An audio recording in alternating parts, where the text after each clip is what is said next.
Hello. आज हम पढ़ेंगे आरबीआई के बारे में। आरबीआई जो था, हिल्टन एंड कमीशन की रिकमेंडेशन के बेस पे आरबीआई को सेटअप करा गया था। ये एक सेंट्रल बैंक है जिसको 1 अप्रैल 1935 में इस्टेब्लिश करा गया था। इसके लिए 1934 के अंदर एक्ट पास करा गया था। आरबीआई एक्ट 1934 पास करा गया था। 1934 के अंदर ये पास हो गया और 1935 के अंदर इसको सेंट्रल बैंक इस्टेब्लिश कर दिया गया। 1949 से पहले प्राइवेट बैंक था, लेकिन 1949 के अंदर इसका नेशनलाइजेशन कर दिया एंड इसको गवर्नमेंट ने ओन कर लिया।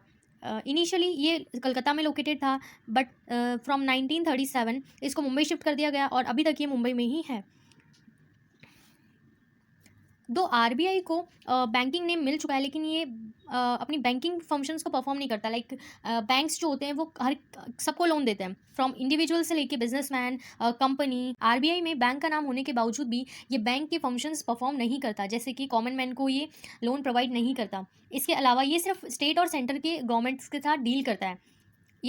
जो नॉर्मल बैंक होता है, लाइक एसबीआई हो गया, पीएनबी हो गया, या कोई भी आप बैंक उठा लीजिए, वो कॉमन मैन तक अपनी रीच रखता है। जितना भी लोग वो जा सकता है उतना वो रीच रखता है। और लेकिन आरबीआई जो है वो सिर्फ स्टेट और सेंट्रल बैंक के साथ कनेक्ट करता है, या फिर सेंटर और स्टेट को जब भी लोन की ज़रूरत होती है तो ये आरबीआई उनको लोन प्रोवाइड करता है। जो आरबीआई एक्ट है 1934, उसके अंदर कुछ इंपॉर्टेंट सेक्शंस है। टोटल इसके अंदर 60+ सेक्शंस है, लेकिन कुछ इंपॉर्टेंट सेक्शंस है इसके अंदर जैसे आरबीआई एक्ट 1934 सेक्शन 22 ये कहता है कि आरबीआई के पास में एक्सक्लूसिव राइट है करेंसी नोट्स को इशू करने के, यानी RBI has exclusive rights to issue currency notes in India. ठीक है, करेंसी नोट्स इशू कौन करता है? आरबीआई करता है। तो क्या आरबीआई इंडिपेंडेंटली ये काम करता है? नहीं। सेंट्रल गवर्नमेंट के परमिशन या सेंट्रल गवर्नमेंट के ऑर्डर के बेस पे वो आरबीआई जो है वो नोट्स निकालता है या प्रिंट करता है। जो करेंसी होती है वो दो टाइप की होती है, नोट और कॉइन। नोट की प्रिंटिंग आरबीआई करता है अंडर सेक्शन 22, ये आपको बता दिया मैंने। मैक्सिमम कितने के नोट ये प्रिंट आउट कर सकता है? 10,000 तक के। कॉइन की मिंटिंग, कॉइन्स के प्रिंट आउट नहीं होते, इनकी मिंटिंग होती है। तो कॉइन की मिंटिंग कौन करता है? Government of India under the coinage act के अंदर करती है। और कितने तक के कॉइन मिंट कर सकती है? 1000 रुपीज़ तक के। कुछ सिचुएशंस या सर्कमस्टेंसेस ऐसे होते हैं जिनमें आरबीआई को करेंसी नोट्स जो है वो प्रिंट आउट करने पड़ते हैं या नोट्स निकालने पड़ते हैं, प्रिंट करने पड़ते हैं। जैसे कि फर्स्ट है replace the currency note, second है एनहेंस सिक्योरिटी फीचर, थर्ड है replacing soiled currency note. Soiled currency note क्या होते हैं?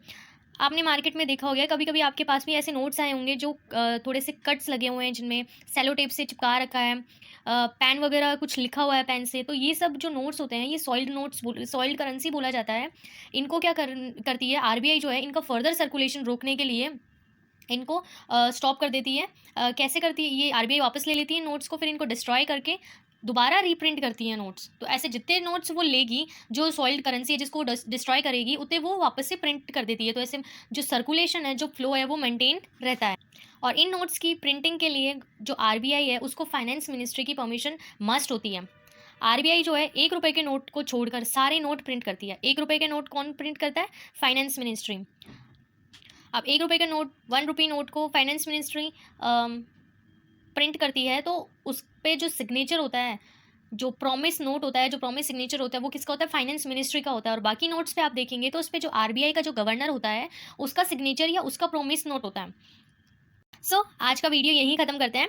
आगे आने वाले वीडियोस में आपको आरबीआई की और डिटेल्स मिलेंगी, तो जुड़े रहिए and don't forget to subscribe my channel please.